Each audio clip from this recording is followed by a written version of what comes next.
Hey everybody, welcome to Revitalise Meets, where I get the opportunity to meet business entrepreneurs, key influencers from across the Scotland and UK business community. And today I've got the great pleasure to be with a gentleman who's been involved in the hospitality industry for just coming up to 1 year. Yes, his birthday is today in his business for 1 year in his new business. Can you please welcome with me today the one, yes, but the only, Mr. Oskar Gilchrist Grodnicki from the Wedding Guru. Oskar, how are you today? I'm brilliantly. Thank you very much for having me, and great effort on my last name. I certainly do endeavour to try my best. I do get called sometimes for not getting surnames correct. No, that was brilliant. But well done. Absolute pleasure to catch up with you today, Oskar. Thanks for joining us. Brilliant. Could you start at the beginning by sharing with everybody who's watching and listening today a little overview of your business that you've been running 1 year today? Well, it's been a journey, definitely. It's been exciting 1 year. So exactly registered my business on the 23rd of November 2019. 1 year celebrating today, and then I started officially promoting the business on the 1st of December, because I thought 1st of the month is quite a good start and just kind of had a good ring to it. Yeah, and it's been a journey. It's been kind of looking at opportunities out there. It's been all about social media, being in a very consumer-based business like independent wedding planning. I focus very heavily on promoting to the consumers themselves, social media targeted advertising, building following on social media channels, getting involved with some of the networking events there. And I suppose that's where my background comes into play as well, and being in the industry for over 10 years kind of made me realize that this is probably the direction I should be going for. And having a good connection-based networking, exactly what you do, Lee, with all the connections you've got there as well. It's been super helpful. So it was kind of reaching out and having those conversations with people again, saying, "Hi guys, I'm here, but I'm here by myself now." A bit of a change of a scenery that way. And it was reaching out and speaking to people. It was about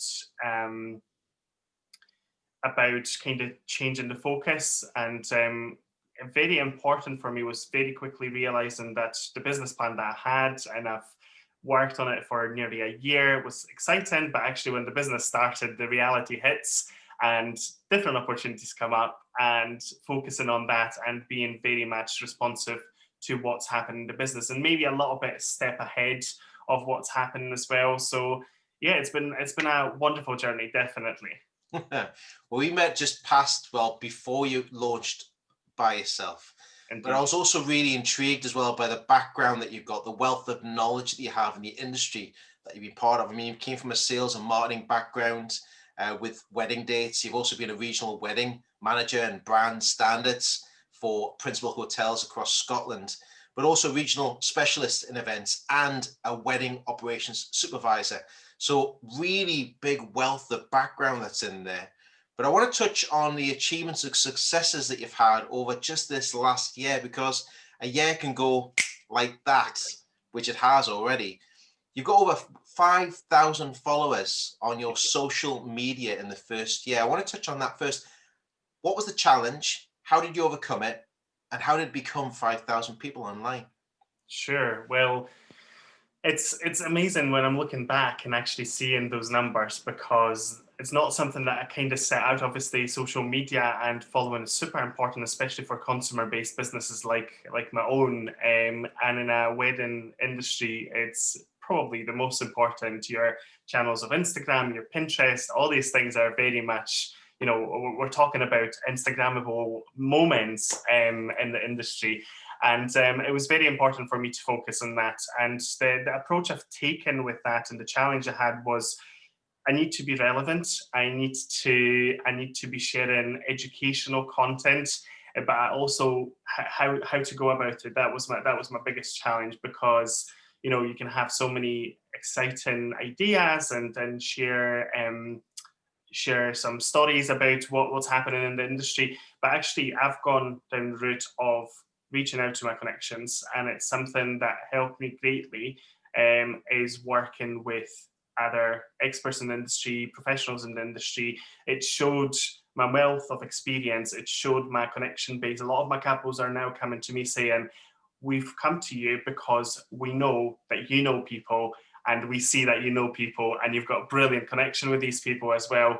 And that's definitely done a great deal of growth for me in social media platforms and channels. I actually promote my business on 5 social media channels, anything from your Instagram, Facebook, Twitter, LinkedIn, and Pinterest, everything possible, because I do believe in the power of social media. And, you know, I've been told this before by my mentors, saying, you know, audiences don't always follow you on all platforms. Some people prefer certain type of platforms to other type of platforms.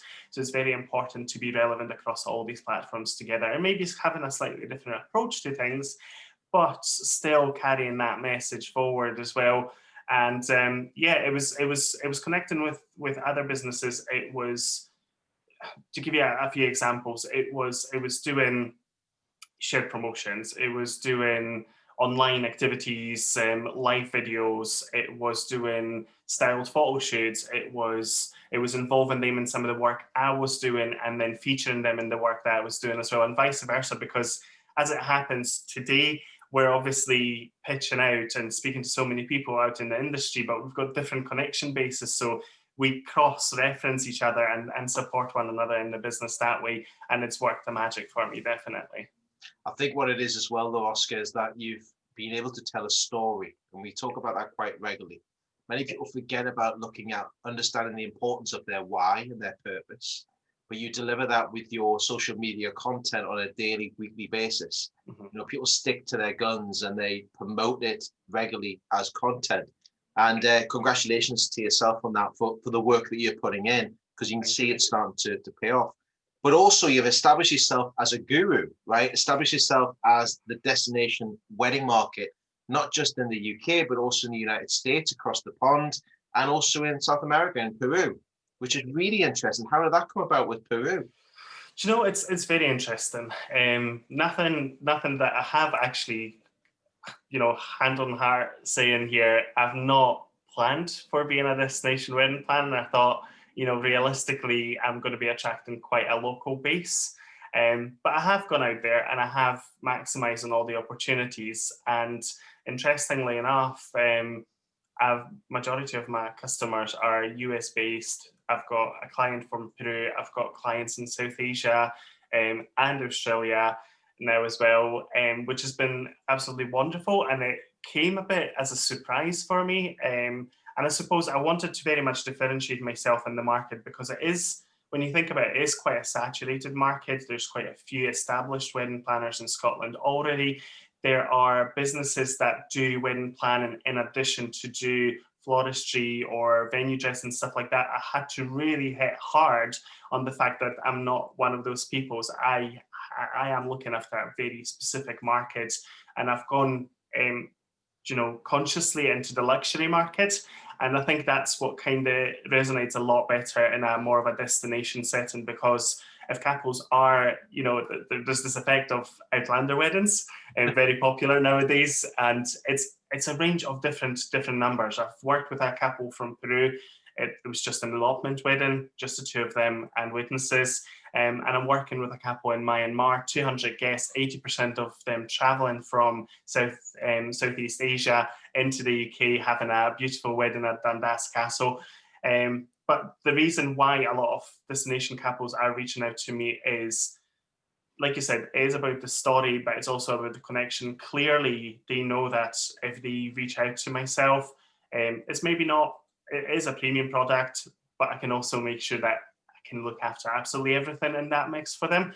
And a lot of couples I work with as well, they're busy working professionals who are time short, who need support with pretty much everything in the wedding planning, and that's where I can step in and kind of take over the process, and then being more of a consultant in their own wedding planning. It's a stressful time for anybody going through a wedding and getting it all prepared beforehand. And you know, this is another thing I want to touch on as well, because I just want to stay on this for a little bit longer, is that you've put together 2 online wedding fairs. So even doing wedding fairs online, and even when they're face-to-face, was a lot of work to be put in there. Yeah. So that was between April and May this year, is that correct? And Indeed. You hosted a weekly expert guest speaker interviews on Facebook and YouTube, very similar to what we're doing today. Yeah. How you found that as well? Because that's been helping with content and has it worked well? It's been brilliant. Tashwood, I can't complain. It's been absolutely brilliant initiative that I have come up with very early on at the start of the year. So I've participated in a couple of in-person shows and exhibitions. I've done the show at the DoubleTree by Hilton City Centre, the Sky Bar, and I've done a show at the Hub in Edinburgh City Centre, the festival venue. Beautiful, fantastic. But then, in March, we got hit by the wonderful challenge. And plenty of opportunities with that as well. So I thought, realistically, we're not seeing any in-person contact for a while. There was, all the shows were cancelled for September, October. Obviously, we're now in November, nothing potentially happened at the start of the year. And I thought, what people can still do? And interestingly, when I started looking at statistics, the wedding-related searches on social media and Google grew by 300% since the start of lockdown. So I thought, people are sitting at home, maybe working from home, maybe on furlough, and just looking for something to do. And they're very curious. They're doing a lot of research. What I'm finding with couples is now they are, before they even speak to you, before they approach you, they've done hell of a lot of research already. So it's about presence, brand awareness, and being out there and available for wedding planning couples that way as well.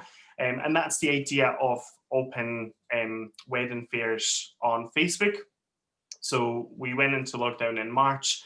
Immediately, I got in touch with a group of my highly recommended suppliers and said, guys, listen, we need to do something. This is the time where people are feeling a little bit, not sure what to do with their weddings. Let's inspire a bit more motivation, enthusiasm, and get them excited about wedding planning again. And we've put together a portfolio of full day online wedding advice sessions. I've seen some of them done before, and what I didn't like about them was that they were pre-recorded promotional videos talking about packages, talking about what they do, blah, blah, blah. That's not the way I do business. I am very much about educational, advice-given, story-given content, and that's the way forward we went with these online wedding fairs. I've given all my suppliers a task or a topic to cover, and they had to explain how couples should be thinking about wedding photography or floristry or wedding ceremonies, what they can consider for that. And they covered that. It was 30-minute sessions across the full day. It was brilliant. We had, I think, oh gosh, now you've cut me out. I was thinking of statistics. I think we had over 1,500 people watching live on those 2 occasions. But very quickly, that turned into another positive for me, because those 2 fairs were so popular and I was getting so much engagement and so much interest that it was a little bit difficult to manage. So very quickly, I reshuffled, and you need to be very responsive at the minute. Things change literally within a day notice. And I thought, okay, right, idea was brilliant. I maybe have not got the time and resources for this. How can I still maximize on this opportunity? And that's when I've come up with an idea of hosting weekly one expert interviews on Facebook and YouTube. And this has been just absolutely fantastic. Anything from 200 to 1,000 views on those live sessions, and absolutely loved it. I've reconnected with a lot of suppliers that I've not maybe worked with in a couple of years. But again, this is worth magic for me, because couples are coming back to me saying, you know the people, you know what you're talking about, and it's kind of bouncing ideas against one another as well, just like we are today. It's just a conversation, very informal. We're not trying to push anything too hard. It's about helping couples in their wedding plan process. I think it's great what you've done as well, and you've really dovetailed that nicely in there, because we've talked about the achievements, the challenges, how you've overcame those challenges. We talk about being adaptable, moving, keeping on your toes. And we talk about diversification. So when you launched your business in November back in 2019 to when everything went and changed the early part of this year, you have had to diversify your business from face-to-face to be 100% online, really, haven't you? So really, that's what's been probably the biggest thing that's made you move forward. Have you set your goals or achievements that you want to succeed in over the next 6 to 12 months with being? Yes, indeed. I mean, it was a big part of my business planning, and I did spend quite a lot of time on it. I was kind of toying with the idea of starting my own business in 2018 already, and then I kind of chickened out at the last minute and decided to do something different. But I spent a lot of time focusing on where I want to see this business in a year time, and 2 years time, and 6 months time even. And things changed, and very quickly I had to adjust to the reality of the business. And it was about diversifying. It was about staying relevant and still providing the service, but being and again, the reason why I kind of have decided with the weekly lives and being more digitally available, was the fact that there is no in-person contact at the minute, unfortunately, or very limited. Whereas if I am popping up with my face, with another expert up on the screen every Thursday at 6 p.m., people know where to find me, and I'm starting to build that personality, a bit more of an expert persona in the market. No, it's been absolutely brilliant. It's good though. I mean, I think especially now we've all had to embrace the virtual network as we're all doing today, for example, Oskar. But we have to do it on a regular basis. Has become part and parcel of the new tool in the toolbox of your business. You have to make sure you can actually work your way around social media, be able to work camera, do pieces to camera, do the recordings. So really well done in overcoming those challenges and achievements that you've succeeded in just your first year. So really well done on that one. Thank you. Now, if you could cast your mind back, and ask this question to many of my guests who come on Revitalise Meets, is that cast your mind back to a year ago, maybe sooner, when you decided to think, I'm going to work for myself. If there's somebody watching and listening to us today who is a budding entrepreneur and thinking, I've got a great idea, I want to run with that now, what would be your first tip of advice to yourself and to that person today who's listening, who's looking to start their business? What advice would you give to them? Don't hesitate. Okay. Don't wait back. It'll never be perfect. And the reality is, my business plan is so funny because actually I've been asked by my former university where I did my master's and undergraduate events management course.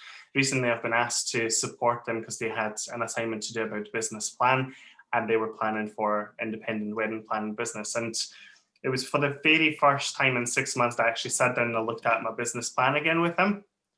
And I looked at what I've set out to do and what I've actually done is very, very different, what surprises me to this day.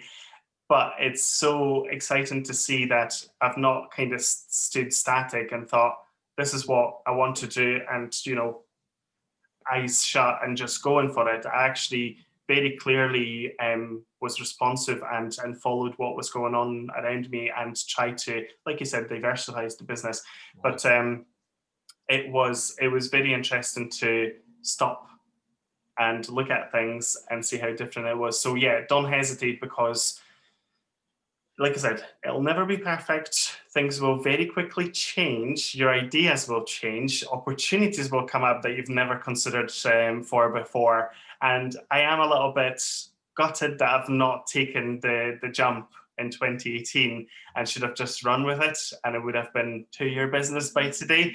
But there's obviously a million and one reasons why I've not done that. But it was last year that I thought, you know what, I was looking for opportunities. We had this conversation last year, and I was looking for opportunities, and there wasn't an ideal opportunity for me. And I thought, well, do you know what? I've been thinking about my own business for a while. There isn't maybe an ideal job for me, so why not go ahead and do my own job? And it's been exciting. It gives you such such a rush doing something by yourself of your own and seeing how it grows and observing it and responding to it and changing your plans. But it's actually taking that first step and going for it and adjusting it, diversifying it, being responsive to it, but yeah, not hesitating, because we can always wait. There could always be a better time for it. But until we actually try it, we will never find out. There's so many people, I believe, that's even out there watching us, listening to today as well, Oskar, that will be thinking about it and doing the same thing and going, I'll leave it till next year. Yeah. Put it down on paper today, what you want to do, and then make it happen. If you don't do it, you're going to work for somebody else who's actually doing it for you. Yeah. It's whether it's your idea. And I've seen that happen so many places. And I think that's great advice to everybody out there. If you've got an idea and you think it's going to work, make it work. And push forward onto it as well, especially now more than any other time. I also want to step a little bit away from the business advice, right, which is phenomenal. Make it happen now. But from a networking stance, where we first met, what would be your tip of advice to people out there watching today about networking? Because it's tarnished with a certain name, but to network with your network circle and having multiple conversations is extremely important in the environment we're at right now. What would be your advice on networking? You can't underestimate the power of networking. It's probably where the biggest strength of my business is now, that I can pick up a phone and actually speak to somebody and say, hey, listen, I've got a couple needing, I don't know, blow up pink, whatever at their wedding. I know that you do that sort of thing. Could you do it for us? It's an underestimated tool quite a lot of the time. That has massive reach. And I've said this before today, and I'll say it again, having reliable business partners that you've got full confidence and you've got the loyalty and commitments together to work together is incredible. Helped me a lot over the years. And I wouldn't be where I am right now if it wasn't for networking. I spent quite a lot of time on networking when I first joined the kind of sales and marketing environment, so back in 2014, 2015. And I was involved with so many different networking groups. You've got, depending on industry that you're in, there might be more specific networking groups. There might be more rounded generic networking groups, but you don't ever know how you come across connections. I think actually, Lee, I've met you at 212 St. Vincent's in Glasgow. That's correct. Just over a year ago. I think 2018 it was. And it was so funny because with Kate, we've met at that same networking event, and she's since been helping me with a little bit of business support as well. So you just never know when you're going to come across and need somebody's support, and having already that personal connection helps. And it's just a matter of picking up the phone and speaking to these people. So yeah, definitely networking has been brilliant. Having reached out to people in the industry that were a little bit more senior to me, or a little bit more established, and working with them, having mentors. I've got a wonderful mentor in the wedding industry, Kelly Mortimer. She's an industry expert, international industry expert based in London. She's been working with the luxury market, traveling the world with weddings, and she gives me a lot of advice, inspiration, and motivation for what I do. And yeah, networking is absolutely magic for business.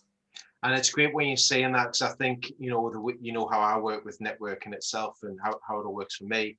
But, you touched on what you did, it's a broad network, a broad experience of experts in the people that you have around you. Many people forget about that so much, Oskar, is that you touched on it there, is you're surrounding yourself with the right key people that benefit your business and your journey, which I speak about quite a lot. So anybody out there, remember, build up the connections around your circle of friends, circle of connections, partnerships, strategic partnerships that'll help you as well with your network. Thanks again, Oskar, for that one. Really appreciate it. So with everything we've gone through, we've found a bit more about your business, from the wedding, the strategic partners, the experience that you've got. You shared your top tips in regards to business and networking. What's next? What's next for Oskar? Where do you see yourself in 12 months' time to 2 years? Interesting when obviously the pandemic hit us, I kind of thought, will wedding planning be on the shopping list for wedding planning capos? And surprisingly, it has been. It has been. I think capos kind of got to the point where they were feeling a little bit lost in the jargon that was being used about what the restrictions we had, and they were reaching out to experts like myself, needing the support and wanting to be 100% sure they're in the safe hands and doing the right things by the book. So that was brilliant. But it was at the time that I thought, well, actually, one person that weddings can't happen without is your marriage officer. And it was actually June that I spoke to Fuse Foundation, who are an organisation that gathers together celebrants, humanist celebrants in Scotland and now throughout the UK as well. And I've signed up for their training, and I'm hoping to be a fully trained and licensed marriage officer for the Fuse Foundation at the start of next year. So year 2, I might be adding another service to my business and actually marrying capos, as well as marrying all of their suppliers for things to happen. So that's the next step. Long term, I've started my business on sole trading basis, but the plan was at the start back in November, when things were still pretty and wonderful, that I was going limited company in year 2. That's not going to quite happen yet, but that's definitely a big aspiration for my business. And I'm hoping that by year 3, we can get there quite nicely. Brilliant. Absolutely superb. And I wish you all the very best for everything that's going to happen. You've got some great successes and goals that you're going to smash well and truly over the next couple of years, Oskar. I can see that actually going to start happening for you well and truly. Now, with everybody who's listened to everything today and hearing some wonderful stories and also setting your right goals of achievements that you want to succeed in, how can everybody who's watching and listening today make contact with Oskar to find out more about the Wedding Guru and all of the things you can help people with? How can they make contact with you, Oskar? So very simply, you can email myself. My email address is Oskar, spelled with a K, O-S-K-R, at theweddingguruoskar.co.uk. My website is exactly the same domain, theweddingguruoskar.co.uk. I'm also available on pretty much all social media channels, anything from Instagram, Pinterest, LinkedIn, Facebook, Twitter, very much the same domain, the same handle, The Wedding Guru Oskar. And if you wanted to just catch up for a little call, my telephone number is 077 66 0121 64. And yeah, I would love to catch up with anyone interested to find out a little bit more. I work with capos, but also do a bit of wedding venue consultancy, so can help across quite a broad range of support and help as well. Brilliant. And I would highly recommend anybody who's watching and listening today to reach out to Oskar. If you're going through that position at the minute where you're trying to organise something for the early part of next year or middle of next year, when hopefully we can get back to where we are originally, where we started from, but you want to tap into the wealth of knowledge that Oskar's got, and also his strategic partner of his network, his wealth of network that he has around him to help you with your planning that's coming up. Thanks very much, Oskar, for your time today. Greatly appreciate it. Thank you very much for having me. It's been an absolute joy to join you for the Zoom call today. And yeah, if there's anything I can help anyone that is watching today or listening to us later, I would love to be of help as well. No problem at all. Thanks again, Oskar. And thank you to you for watching and for listening to us this afternoon or today at the Revitalise Meets. Stay tuned for the next episode that's coming up very soon, where I get the chance to meet a next business entrepreneur, key influencer from across the UK and further afield business community. For me and Oskar, it's goodbye. Keep safe, keep healthy, and remember, as always, keep connecting. Take care, everybody. Bye-bye for now. Bye, guys.